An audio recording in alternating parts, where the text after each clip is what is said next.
Hello again. I just split the video here because found this dungeon and didn't want it to be too long. Yesterday I uploaded yet another 1 hour video that I meant to only be like a 30-minute video, so this time I will keep them a little shorter, hopefully.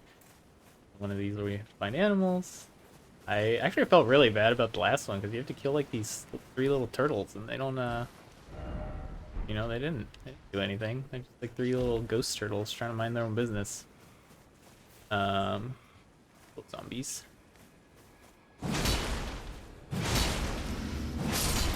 Okay.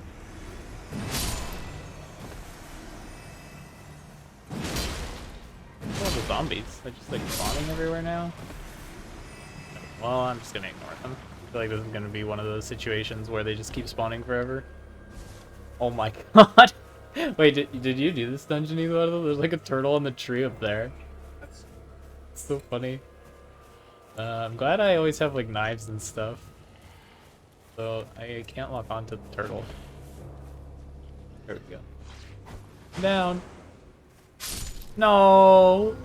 So sad. Poor thing. Like falls off the tree and just dies.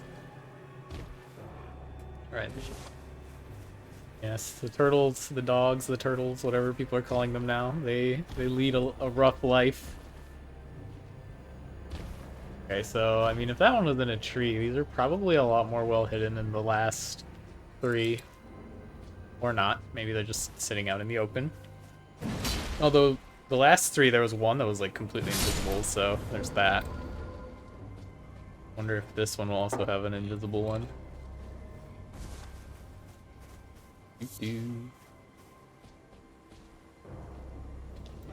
So yeah, something I didn't get to when in the last video is I've been reading this online comic. It's called Swords Comic.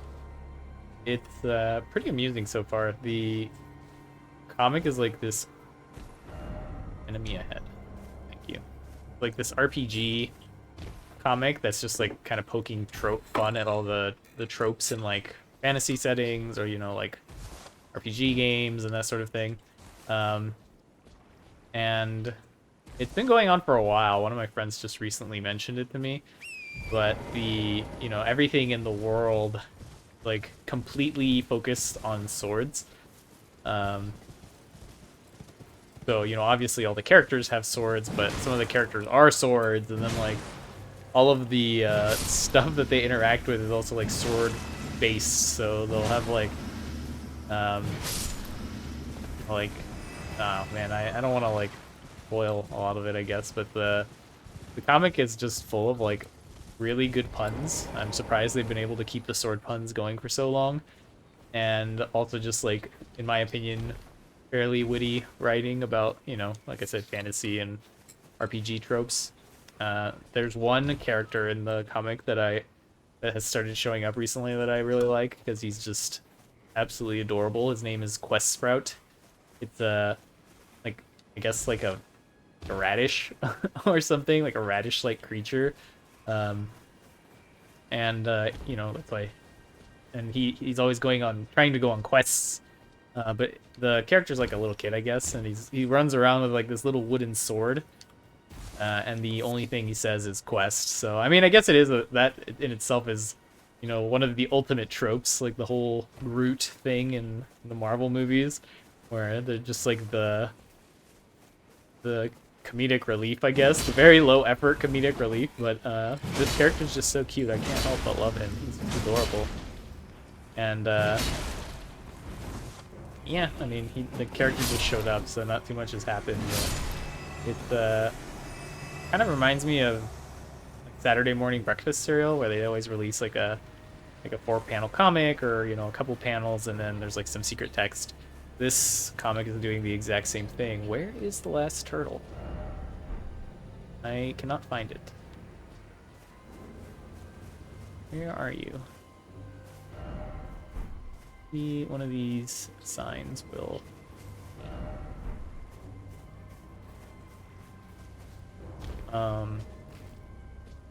yeah, if you're looking for a webcomic, I recommend that one. It's pretty fun.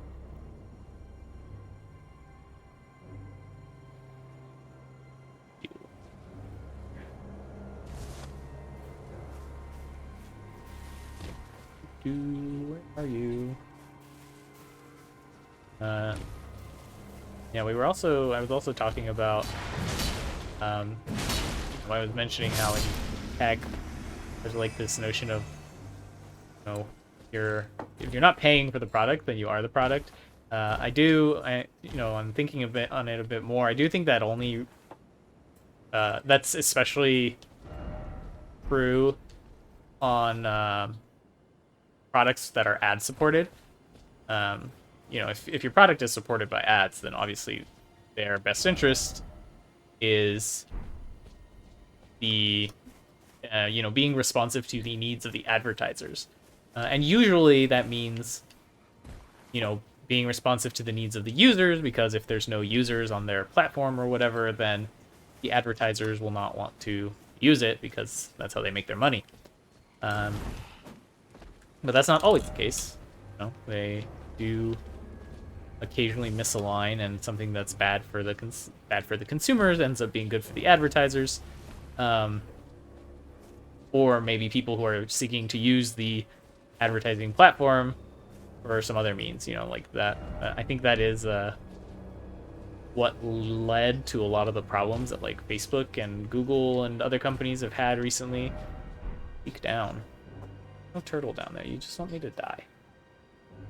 I think that's what led to a lot of the problems at these companies is dog ahead. Peak tree. I think I already found the one in the tree though. A lot of these companies, people realize that they can use their ad platform to like disseminate misinformation and all kinds of stuff that is obviously bad for consumers, maybe not directly or like immediately to their wallets, but in the long term, it's done like a lot of harm to our society, especially. Now there's just like all these groups of people who believe some rather outlandish things, to put it nicely, that are simply not true, and it's because it was in the best interest of the company to let people spread these messages, even though it wasn't good for the consumers, and until things got really bad and government or regulators or whoever gets involved, there's no reason for the companies to like intervene. So, I mean, yeah, that's sort of one of the situations you can end up with if the only thing a company cares about is making as it possibly can, which I'm not saying companies should try to make a lot of money if they can, because they have a fiduciary responsibility or whatever to just need to find one more turtle. Where are you?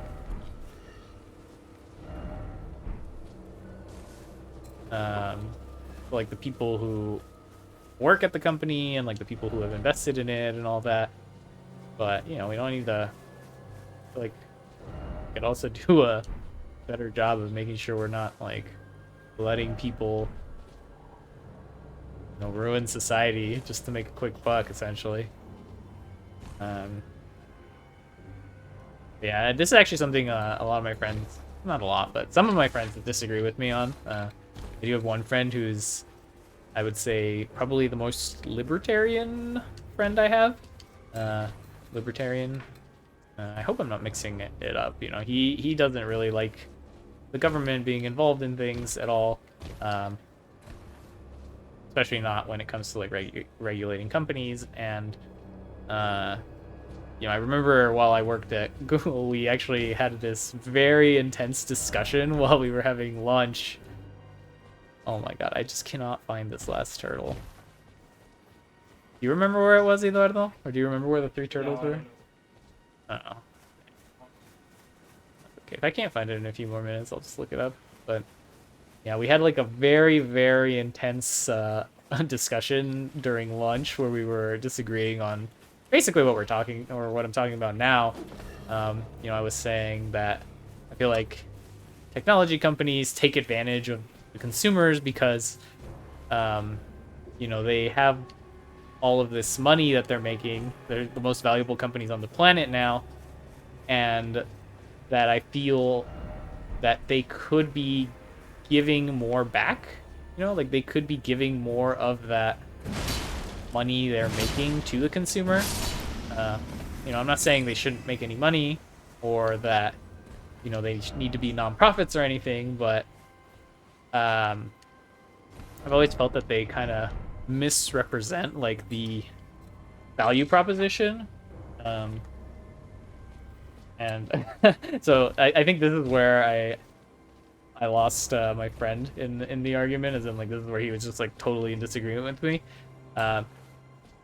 You know, technology companies have created things that essentially give us superpowers, right? Like we can talk to anyone, anywhere on the planet instantly. You have the ability to basically know anything you want, also fairly instantly. You just have to, you know, usually do a search and maybe vet the information somewhat, but it's never more than a few taps away, honestly, in the vast majority of cases. And you know, those are just a few examples. They've definitely like given us superpowers, but in my opinion, the things they've given us are not a fair trade for what they get in return. As in, I think they could be spending more of the money they make improving those services further, or doing a better job of like moderating them, or, you know, policing them to make sure that like people aren't abusing them. That's what I mean by that. I'm not, you know, I'm not saying that they should be like nonprofits or anything. I just feel like they are taking a bigger piece of the pie than they really deserve, given the amount of effort they put into actually running these services. But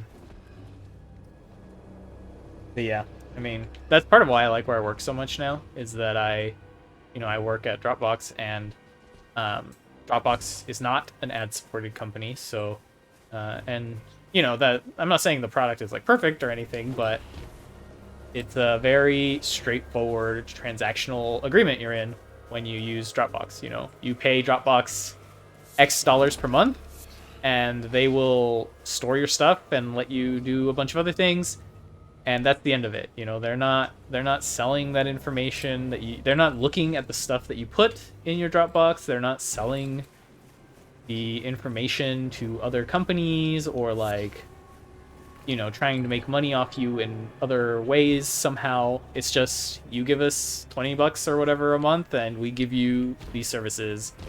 And on top of that, you know for sure that they care about what they're providing you, right? Because like, you're paying for the thing directly, so if the thing is not good, you're going to go elsewhere.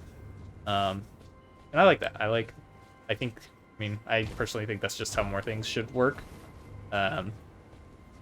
It would be kind of annoying, obviously, if like you had to pay for every single service you use on the internet. Like, you know, if you had to pay Google like $1 a month to use Gmail or whatever, and then like $2 or $3 a month to use YouTube or whatever, it would be annoying. And I do think it would be more expensive than it is today in terms of like the money that comes out of your wallet. But I strongly believe that all of the products would be higher quality, and that we wouldn't have a lot of the problems we have today with them, like the, you know, with misinformation and seek up. Is there like a turtle on this rock? I cannot find this. You know, I think it would address a lot of the problems if you were actually their customer and the product was the thing you were using, instead of you being the product for other people, and the service you're using just being the surface for essentially you, which is the product. You are the product, right? Not the other way around, and so they don't have your best interest at heart necessarily. But yeah, that's a big part of why I like where I work now. And actually, I recently I saw these like really funny ads from a competitor to our company. I don't remember what they're called. It's like Air or something like that. It had Air in the name. But they also are like a storage provider, and you know they do a bunch of other stuff as well, just like Dropbox does. All right, time to look it up. I can't find this freaking turtle. The zombie's not gonna kill me while I do this. Where am I? Won't let me check the map. Oh boy. But yeah, there's these like weirdly aggressive ads from that company. I don't know why they're so like aggressive, but I find it kind of funny. It's like the one I saw was an ad, and you know all ads these days are just memes. Like shit posting and memeing has become like fundamentals of being a good marketing a good marketing person, which I find hilarious. Um, and so the meme they posted was a meme of an old lady being helped like up or across the street or something by their granddaughter, and the old lady, she says, I know I put the file somewhere, and you know I'm playing into the bias there, I guess, with that voice, but he says, you know, I know I put the file somewhere.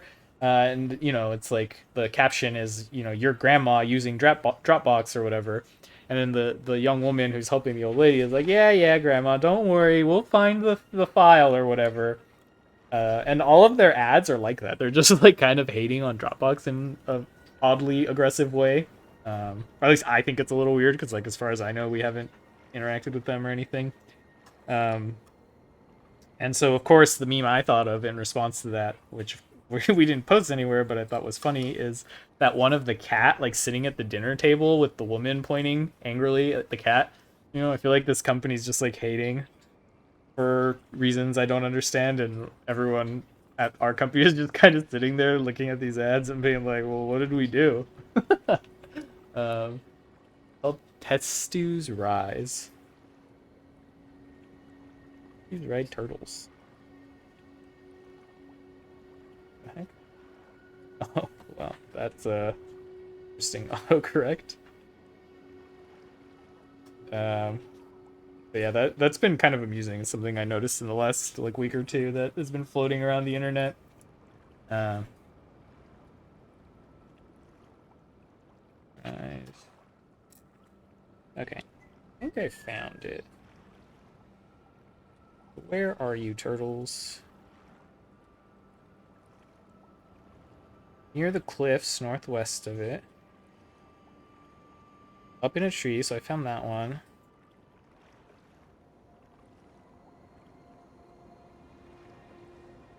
The last one is on a ledge. Final tortoise is on a ledge halfway down the cliff to the southeast of the tower.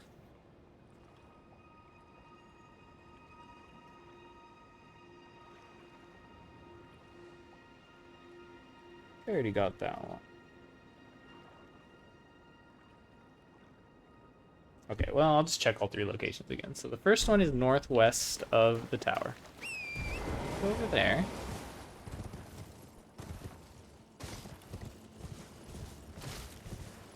Northwest of the tower. So that would be like here.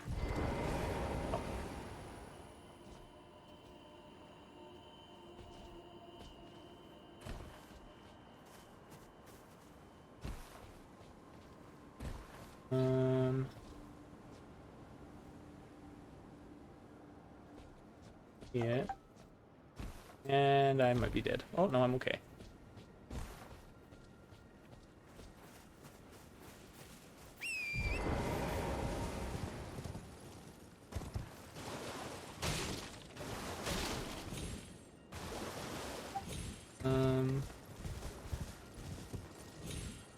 The first one is... Second one is high up in a tree east of the tower. That one. The final tortoise is on a ledge halfway down the cliff to the southeast of the tower. Southeast of the tower. I'm at the tower. Now let's head southeast.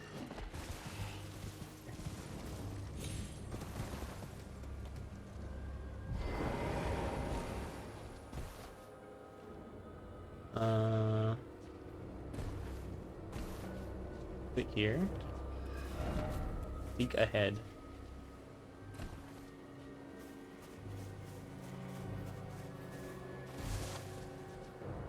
Okay. So far, the biggest challenge in this game has been playing hide and seek with these turtles. Actually, no. There was one trap that like teleported me somewhere where I took forever to get out. But other than that, these turtles are the biggest challenge so far.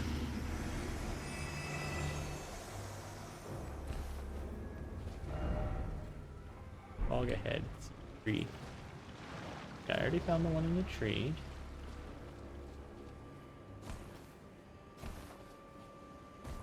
Oh, there it is. Finally. Man, that was just hanging out there. How did I not see it? I guess I must not have come over here at all. Oh, it's because it's like elevated. I see. So you can't see it from down there. You have to jump down from there. Well, that explains it. Okay. I know I was already talking about board games in the last video, but one thing that's coming out pretty soon that I'm really excited for, that I saw on Kickstarter the other day, is an expansion pack for Moonrakers. I don't know if you've played Moonrakers before. It's like this board game where... Could it be a ladder? Yes, it is.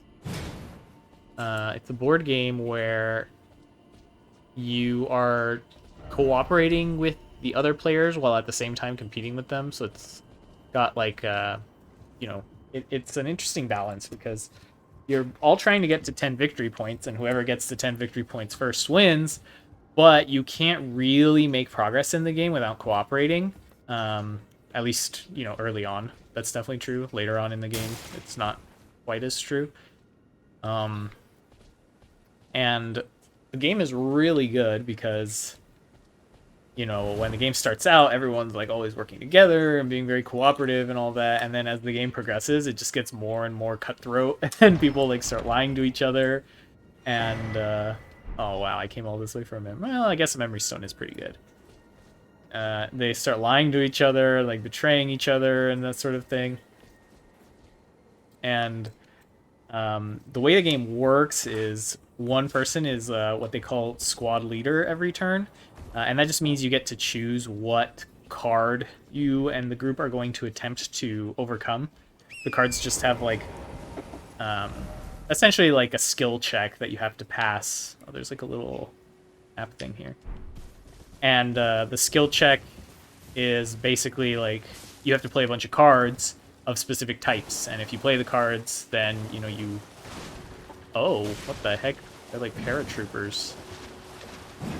And if you play the cards, you pass the mission, and, you know, you get the reward. Oh my god. You get the reward on the card.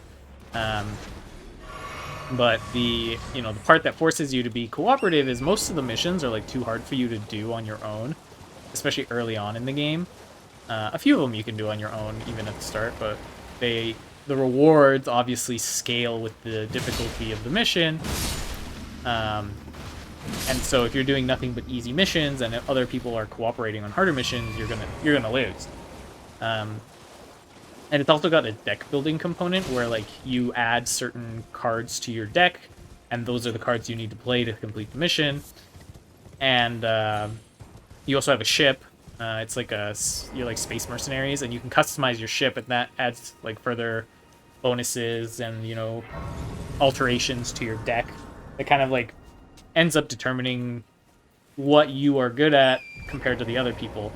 And, you know, then that goes on to form the basis for how you cooperate with the people. It's like, oh, I'm really good at dealing damage, so if you want to complete this mission that requires a lot of damage, you might want to bring me along. Nice. Okay, so now I have all of this. I guess I can just go south here. Explore that area real quick. And that's basically the gameplay loop, is just the mission captain selects what mission they want to try, and then people can decide if they want to... They can make offers, or sorry, yeah, I guess both players can make offers. offers. Either the mission leader can make offers, or the people wanting to cooperate can make offers on like what they'll do if you bring them along on the mission, and what reward they expect in exchange for doing that. Any upgrades? And there are certain rules about what you can and can't lie about. For example, the mission leader can't lie about a reward they'll give someone if the mission succeeds. So like if the reward for the mission is 6 victory points and I promise you 2 victory points for coming with me, I have to give you those 2 victory points regardless of anything if the mission is successful. But the players going on the mission are not... oh my god, I'm gonna die. Run! Are not bound by the same rules. Like, if you're going to help someone with the mission, you can lie about what you're gonna do. And they still have to give you the reward if the mission is... oh, I died. If the mission is completed. So you can, like, tell someone, I'm going to help you deal, like, all this damage, and then when you go to complete the mission, just contribute no damage at all, just to intentionally fail it so that, you know, people don't get points or whatever. Or you can, like, contribute way less than you said you would, and if the mission is successful, they still have to give you what they promised they would give you. So, you know, it's like a fun dynamic where you are balancing, you know, maintaining a certain level of trust with the other players, because if you lie to them constantly, just people are just not going to try to collaborate with you ever. But if you do nothing but help the other people out, you will slowly fall behind if, you know, you aren't progressing like towards some kind of game plan, or, you know, getting something out of it that you can use later on to propel yourself ahead of them. And like, the original game is already super good. I think it's probably one of the only games I can, like, consistently get to table with anyone who plays it. Like, no one who's played it has disliked it, and it's pretty easy to, like, get people to play it again once they've played it before. And the game is pretty replayable because it has... it's like a deck builder, right? So, like, the way the game plays out depends a lot on which ship parts are available on any particular game, or, like, which cards you end up putting into your deck. And so people who use magic from a horse, that is a little unfair. That's what you get. And yeah, so it's already extremely replayable, and I think in the expansion pack they're going to one of the things that I would say is not great about the game is some of the rewards in the missions are fairly useless. Like, one of the rewards you can get is drawing extra cards on your next turn, which sometimes, in very rare circumstances, is just enough to, like, push you over the edge to complete that last mission you needed to complete on your own to win the game.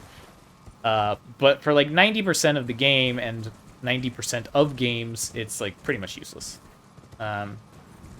There's also, like, the missions kind of go from being, like, very easy to complete on your own to being, like, impossible to do without at least 2 people helping you. And so I think that's another thing they're balancing. They're improving the rewards, and then they're also making it so that when you go on missions, there's, like, a better mix of, like, difficulty in what you see. They're also adding a new mechanic that I didn't really quite understand.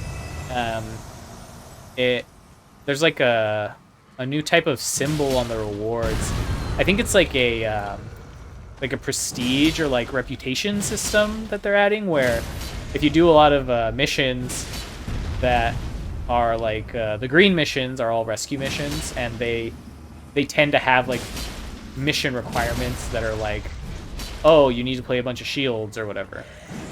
And I think they're making it so that, like, certain missions give you reputation with, like, groups of people who I guess are the ones issuing these missions. And so I'm really curious to see how that'll be incorporated into the game, because that could add, like, a little bit of extra complexity, which I think will be nice. The game is already, I think, at a very good level of complexity, but once you've played the game a lot,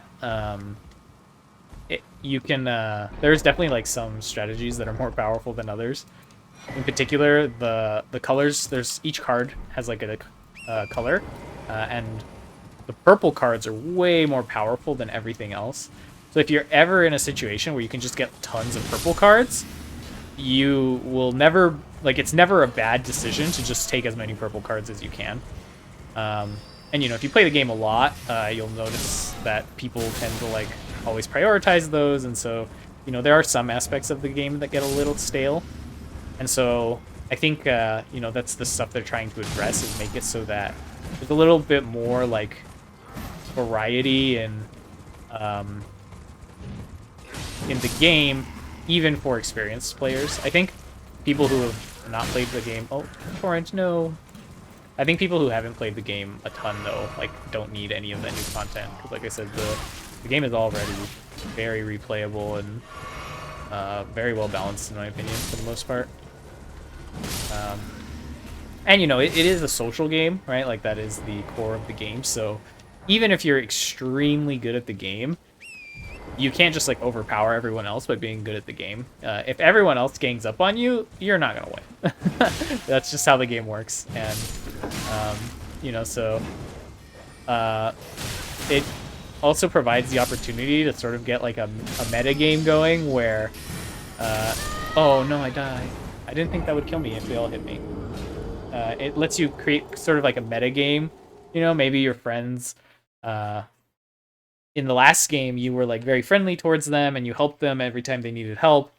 And so, in the next game, they're feeling a little bit more generous towards you. Maybe there was a little bit of a grudge match between them because of how close it was. So, at least for me and my friends, this happens all the time when we play board games. We were playing Root, and the previous game, one of my friends, he wins a lot. He's very good at that game. And I'm going not the right way. He wins at that game a lot when we play. And the previous time we had played, I had sort of been... I had never played before, or it might have been the second time I played, so I didn't know what I was doing. But I was just kind of helping everyone when they asked me for help, because I didn't know if, they were being...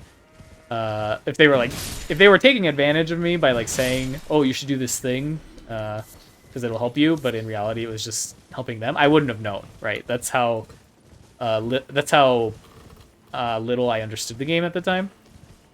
But because I did that, everyone, and in the last game we played, we ended up in a situation where me and that friend I mentioned, who usually wins, were the only ones who could realistically win. Like, we were in a position where basically in one turn either one of us was going to win, but the other people playing the game, on their turn, they could do things that would swing the victory in favor of me or my friend. And so, that's what I mean by, like, you get like a metagame going. Everyone was kind of bitter that he kept winning all the time, so they helped me by taking the actions that benefited me more than my friend, and I ended up winning that game. And you get kind of a similar thing in Moonrakers, because actually, I'm gonna go grab my souls before I die. You get a similar thing in Moonrakers, because if you're like too much of like a rascal, when you play a game, people are probably gonna hold a grudge against you the next time you play, and then you're not gonna do so well, because oh man, I died. Well, at least I got my runes back. People are gonna hold a grudge against you, and you're not gonna do so well if no one's willing to collaborate with you. So those games are really good. There's, a lot of those. This is, I think, the one I like the most in terms of the complexity level. A really common one a lot of people play is Coup. I don't know if you've ever heard of Coup, but it's, kind of like a Secret Hitler or like Mafia or One Night Werewolf. If you ever, they're all similar, right? Where like you are all either collaborating or working together to try to uncover who the bad person is, and you might have like your own agenda depending on the role you got. And this is a game like that in a lot of ways, where you have to collaborate, but the goal you're trying to achieve is much more complex than just don't die for a few turns. But yeah, that hasn't launched yet, the expansion. I signed up for they have like a little newsletter thing that you can sign up for so that when they launch their Kickstarter, you'll get notified. So far, I think I've been pretty lucky in that I've never had like a bad experience with Kickstarter. Like none of the games I've backed have ever failed. And all of the games I've backed have been of like pretty high quality. I've enjoyed them all a lot. Well, sorry, let me rephrase that. All the games I've backed that I've actually played, because, you know, about 2/3 of them are sitting on my shelf, having never been played before. All of the ones I've actually played have been very high quality. And, oh, and I just got stepped on. Are you just gonna keep doing that, buddy? Nobody likes it when a player spams the same move over and over. I can tell you that much. Oh my god. Stop.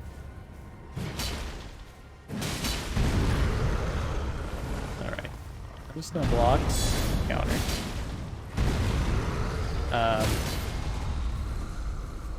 Yeah, like I said, I've been pretty lucky. I've never had like a really bad Kickstarter that like failed or that was like low quality or something like that. Oh god, I need to heal.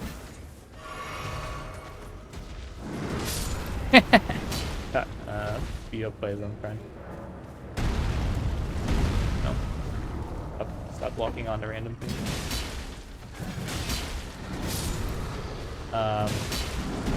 But I've also not backed a huge number of Kickstarters, so it could just be that I've gotten lucky. This year I've ordered quite a few more, and so we'll see if my my luck holds out. The ones I've backed to are a lot more ambitious, I think, than a lot of the ones I did previously. I guess I won't go into them now, just because this video's already getting a little on the long side, but maybe for one of the other ones, I can talk about them a little more. Just gonna get past this thing here, hopefully, and then be a good place to stop. Oh no, the second one missed. That's embarrassing.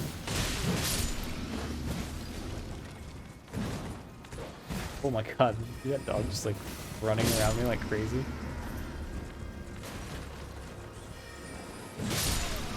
There's a chest here. Definitely want that.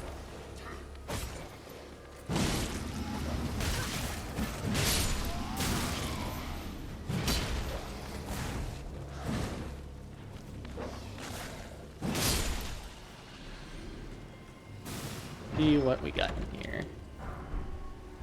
That's nice. One of those. I am always a fan of consumables. That guy who's throwing stuff at me. Where are you?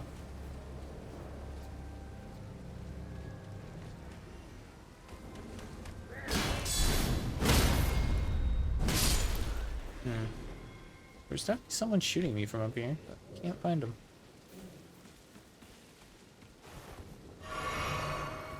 Alright. At me. Whoa. There it is again. What the heck? Oh, I see. He's up on the cliff over there. Annoying. Oh, that spell has very good range.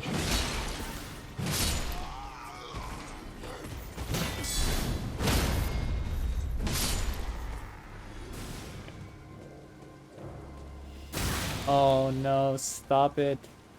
So rude. Get up there. Madman must be stopped. Oh, pumpkin head. Oh, this guy's got a lamp. Back, don't worry. Gotta deal with your friend real quick.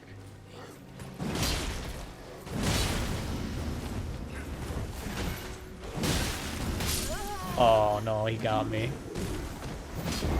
Well, I'll probably call it there then. Finish exploring this area next time. But yeah, I mean, like I said, I got all these board games sitting up there. The one I played most recently that my sister really liked, it's called Eldritch Horror. And I also have Arkham Horror. We played both of them, and she liked both of them, so I'm looking forward to hopefully playing a few more rounds of that with her. But yeah, thanks for watching, and don't forget to like and subscribe and all that. Have a nice rest of your day. Bye.